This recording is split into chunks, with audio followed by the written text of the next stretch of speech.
الحمدللہ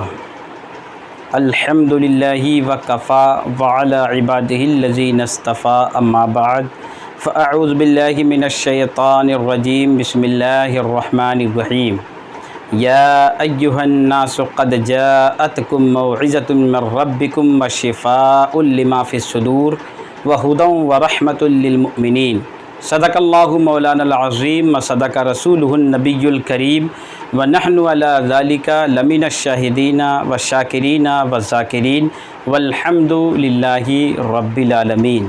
دوستو اور بزرگو، السلام علیکم ورحمۃ اللہ وبرکاتہ۔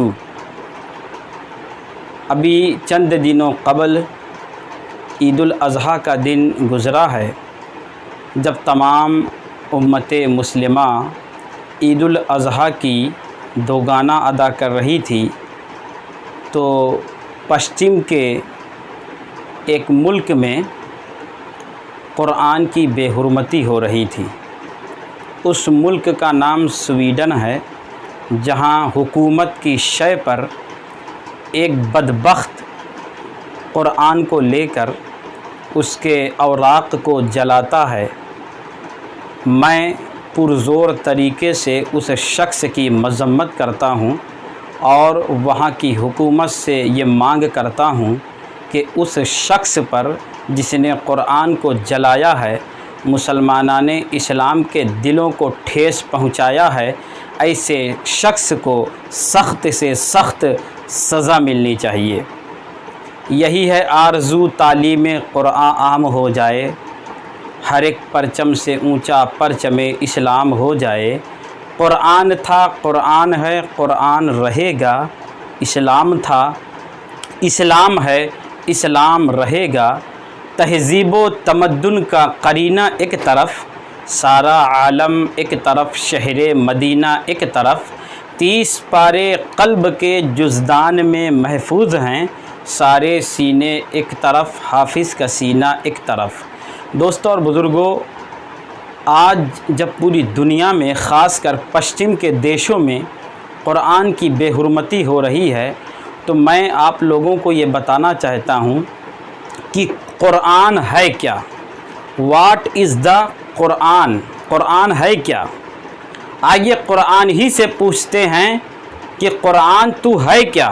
اللہ تبارک و تعالیٰ قرآن عظیم فرقان حمید میں ارشاد فرماتا ہے، یا ایھا الناس قد جاءتکم موعظۃ من ربکم وشفاء لما فی الصدور وہدی ورحمۃ للمؤمنین۔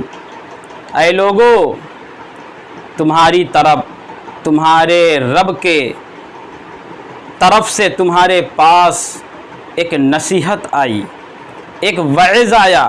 قرآن کو اللہ تبارک و تعالیٰ نے ہم لوگوں تک پہنچایا تو اللہ فرماتا ہے، اے لوگو، اللہ کی طرف سے تمہارے پاس ایک نصیحت آئی، وَلِمَا فِي الصُّدُورِ وَلِمَا فِي الصُّدُورِ، اور تمہارے دلوں میں جو باطنی امراض ہے، جو کفر اور شرک کی بیماری ہے، اس بیماری کو ختم کرنے کے لیے ایک شفا قرآن کی شکل میں آئی ہے، جو اللہ تبارک و تعالیٰ نے قرآن مجید میں ارشاد فرمایا کہ یا ایھا الناس قد جاءتکم موعظۃ من ربکم وشفاء لما فی الصدور، اور تمہارے دلوں کے امراض کے لیے یہ قرآن شفا ہے، یہ قرآن شفا ہے، اور وہدی ورحمۃ للمؤمنین، اور یہ مسلمانوں کے لیے ہدایت ہے، یہ دنیا کے لیے ہدایت ہے۔ اگر قرآن کو کوئی مضبوطی سے تھام لے، قرآن کو کوئی مضبوطی سے پکڑ لے اور اس پہ عمل کرے، تو یہ قرآن وہ کتاب ہے کہ کفر اور شرک کے دلدل سے اس شخص کو نکال کر کے جنت تک لے جائے گی۔ یہ وہ کتاب ہے۔ آگے اللہ فرماتا ہے وَرَحْمَةٌ لِّلْمُؤْمِنِينَ، اور مومن کے لیے رحمت ہے۔ یہ قرآن تو ہر انسان کے لیے رحمت ہے، لیکن جو مومن اس وقت اس سے استفادہ حاصل کرتے ہیں، یہ ان کے لیے رحمت ہے۔ اللہ فرماتا ہے وَشِفَاءٌ لِّمَا فِي الصُّدُورِ وَهُدًى وَرَحْمَةٌ لِّلْمُؤْمِنِينَ، یہ دلوں کے امراض کی شفا ہے اور لوگوں کی ہدایت کا ذریعہ ہے اور مومنین کے لیے رحمت ہے۔ میرے دوست اور بزرگوں، اس آیت کریمہ سے ہمیں صاف طور پر معلوم ہو گیا کہ قرآن ہے کیا۔ اللہ فرماتا ہے قرآن تمہارے پاس تمہارے لیے اللہ نے نازل فرمایا ہے۔ کس لیے؟ ہماری ہدایت کے لیے، ہمارے دلوں کے باطنی امراض کو ختم کرنے کے لیے، اور ہمیں قرآن جیسی رحمت عطا فرمائی۔ دوستو اور بزرگوں، قرآن کا پیغام رب العالمین کا ہے، رب العالمین کا کلام ہے، اور جو شخص لے کر اس کلام کو آیا اسے روح الامین کہتے ہیں۔ جس شخص پہ نازل، جس ذات پہ یہ قرآن نازل ہوئی اسے رحمت للعالمین کہتے ہیں، اور جس امت کے لیے یہ قرآن آئی اسے امت مبین کہتے ہیں۔